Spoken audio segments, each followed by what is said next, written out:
अस्सलामुअलैकुम वरहमतुल्लाह। माशाल्लाह तबारकल्लाह माशाल्लाह जी। बैठे हैं माशाल्लाह मस्जिदुल हराम और माशाल्लाह सामने वेख रहे तुसी माशाल्लाह टावर है। तो कितने ही बेहतरीन जुमला है कि इन्ना लिल्लाहि व इन्ना इलैहि राजिऊन।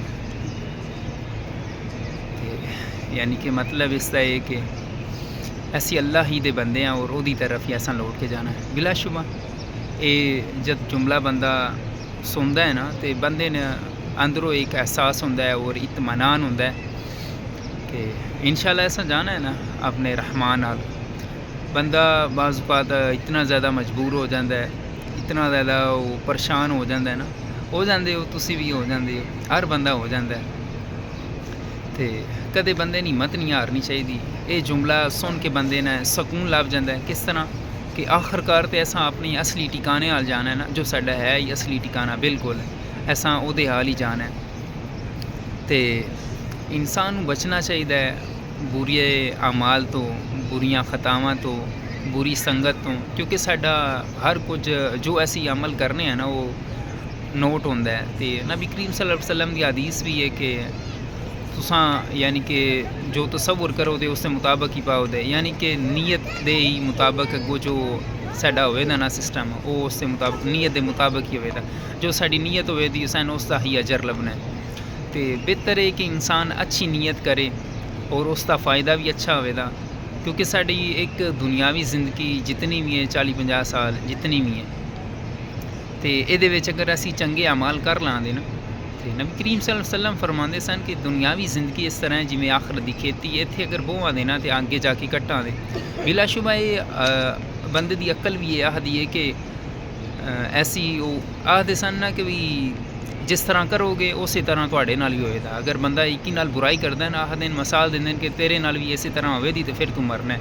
तो ये भी मसाल है। और नबी करीम सल्लल्लाहु अलैहि वसल्लम की तालीमात भी साडे वास्ते बड़ी बेहतरीन है। अगर असी उसनूं उहदे मुताबिक चलांगे तो साडा फ़ायदा होवेगा, तो आखिरत भी साडी बड़ी बेहतरीन गुजर जेदी।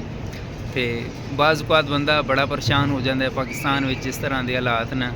तो मैं भी उत्थे रह के आया, तो बाज़ औक़ात आटा मुक जाता है, सब्ज़ी मुक जाती है, तो बंदा इतना ज़्यादा परेशान होता है कि यार मैं करां तो करां की, मेरियां भैनां न, बच्चे न, माँ वे बुढ़ी, अब्बा जी बुढ़े न, तो मैं की करां। और वो रहमान है, उहदे कोल मंगना चाहिए, तो कोई ना कोई जरिया बना देंदा है। तो कदे इंसान नूं हिम्मत नहीं हारनी चाहिए। इंसान दा सब तो वड्डा अगर कोई दुश्मन है ना तो वो शैतान है, वो हमेशा तुहाडा नुकसान चाहेगा। तो सब तो उसका वड्डा हरबा ये हुंदा है कि इंसान यानी कि गुनाह हाल होवे और इतना उसनूं बेबस कर दिंदा है कि हराम मौत मार जाए। और जे अगर बंदा हराम मौत मार गया ना तो यकीन जानो कि बंदे न बड़ी मुश्किल है आराम मौत मरना अगे जाके।